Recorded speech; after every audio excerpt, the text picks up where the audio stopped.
It has been a crazy couple of days. A satellite crash into the Pacific by Hawaii.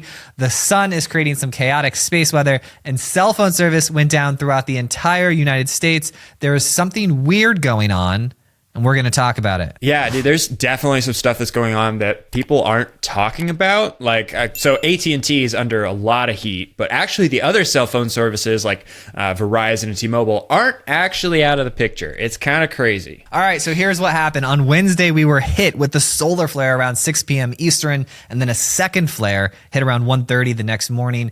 These were Category X flares. So there's 5 levels, A, B, C, M. I don't know what their deal was, why they broke the convention, but it's A, B, C, M, and X. X is cool. You got to. X is cool. It is actually the coolest.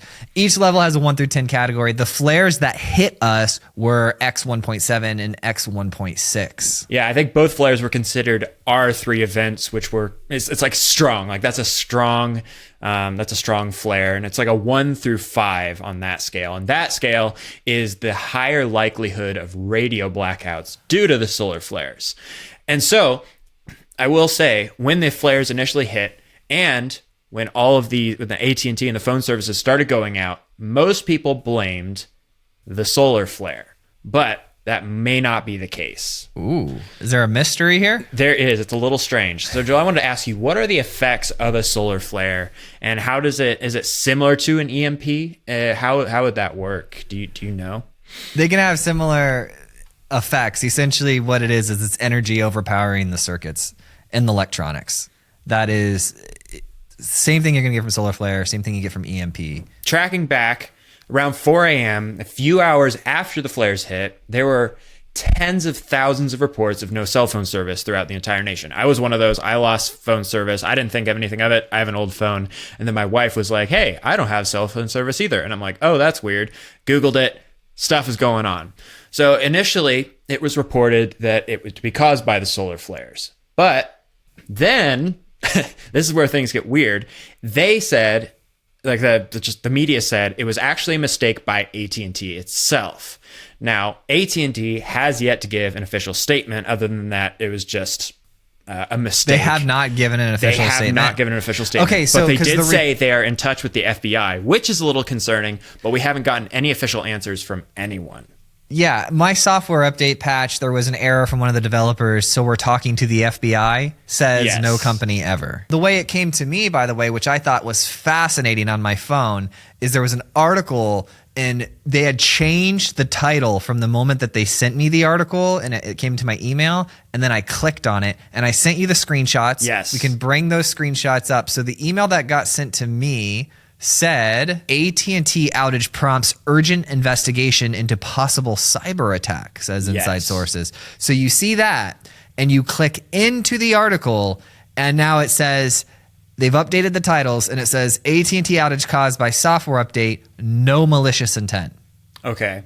But I still haven't seen anything official from AT&T or the FBI or anything like that. So it's a little weird. AT&T had the most reports. Over like 72,000 people reported that they had lost service. Downdetector.com. Downdetector.com shows that it's actually every phone data service that has had excessive reports of outages. Like T-Mobile, Verizon, all of them had thousands of reports. Not as many as AT&T, but thousands of reports. If this was just a screw up by AT&T, why would the rest of the cell phone service providers also have these massive outages? I think something is not quite right.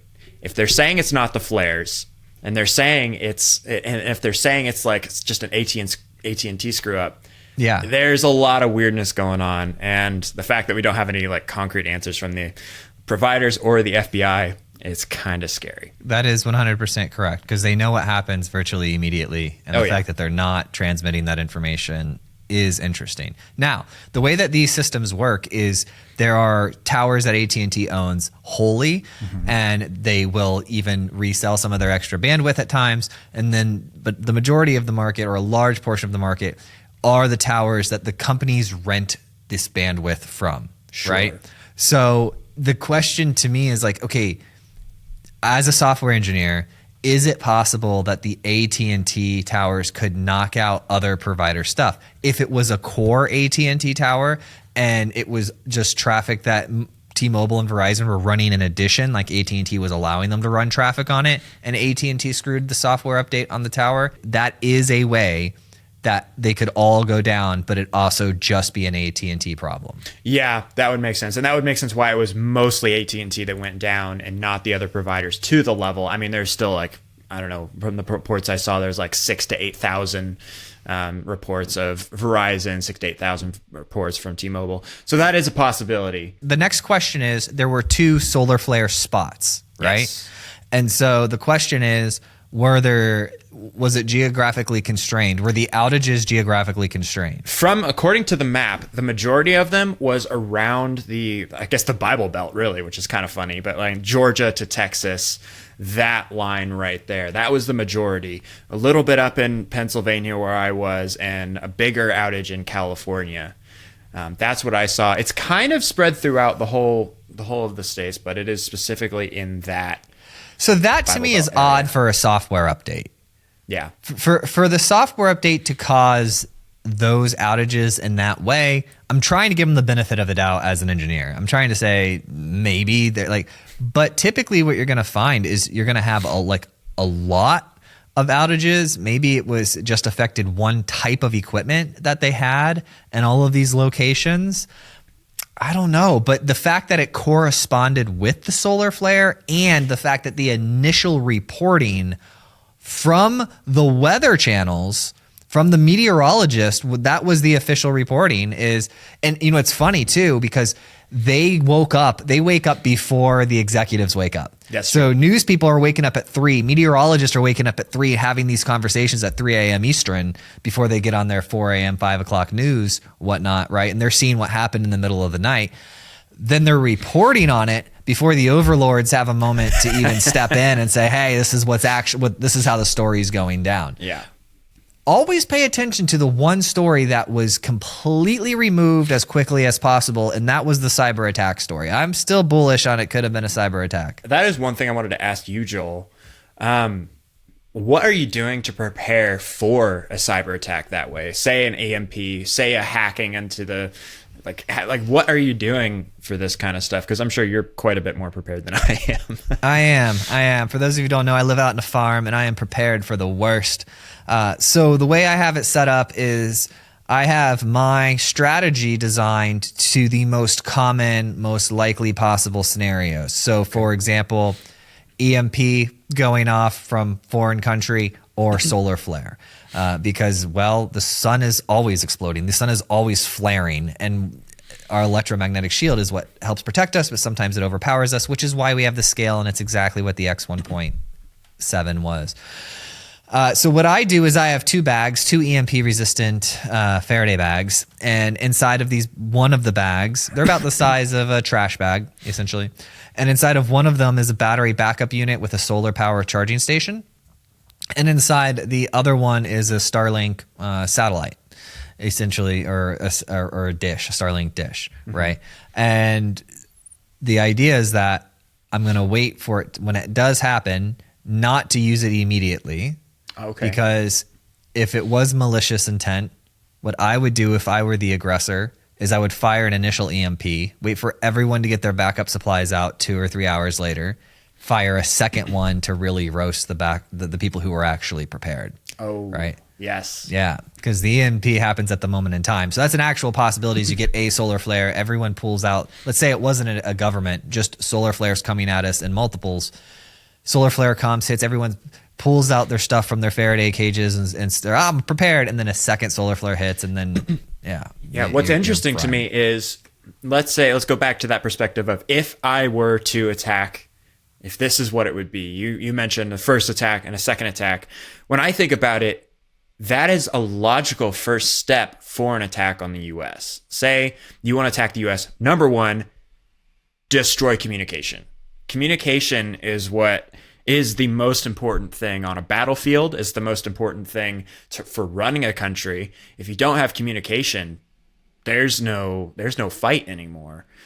So, I mean, what you were saying about it being the most likely case scenario, whether just act of God solar flare or malicious intent, that is a good thing to be prepared for. Communication is like the most important thing, and being up to date on with what's actually going on, having like a EMP resistant radio or access to Starlink like you have, that's big stuff, and that's actually really cool.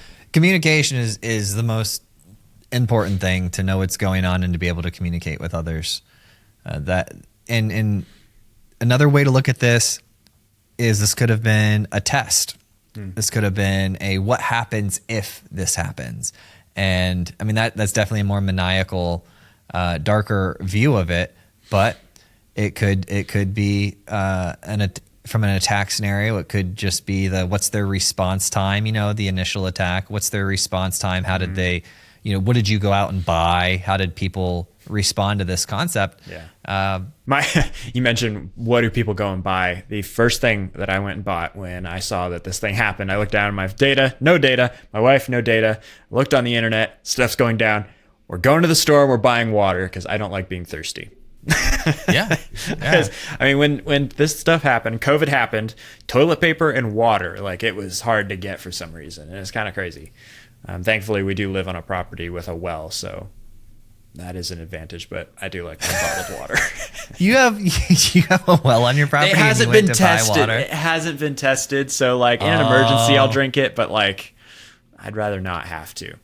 Do you have a filtration system? Yeah, there's a filtration system, but again, the water itself hasn't been tested in a while. So what's funny is, how did this whole European satellite crashing in the Pacific Ocean get roped into this story? Because it was like literally like a few hours before the EMP, or the solar flare hits. I get a text from my sister. She lives in Hawaii. There are alarms going off. And like we're like preparing for some sort of like explosion or something, and she's like freaking out. So I'm looking into it, and it turns out a European satellite, about the size of a school bus, by the way. This thing is huge. Well, that's a large satellite. It's huge. Crashes into the Pacific Ocean by Hawaii. Could be totally unrelated, but it's a weird coincidence that it's like right before all this stuff goes down, that satellite crashes. Well, that would lend itself to leaning towards actual solar flare. Yes. More than anything. Yeah. Right. And it was from 1995. So it was an older satellite too. It may not have been as weathered, because I think modern satellites very hardened to EMP solar flares and stuff like that. It has to be, because we know more information about. We've been having monitors up there in low Earth orbit for a long time now. We know so much more about how to make those resilient and what type of impacts and experiences those electronics have. So yeah, it would make sense for the first things to fail are going to be some of the oldest things up there. Yeah. So share in the comments, what do you think it was? Was it solar flare? Was it China? Was it a software update or a cyber attack? And honestly, I'm just waiting to find out, because the truth doesn't always get out, but the truth generally gets out, and you can kind of piece together based on the different pieces of the puzzle. Give it enough time. I would like to know sooner than later, but I don't know. Yeah, throw it down in the comments what you guys think is happening, because this is interesting.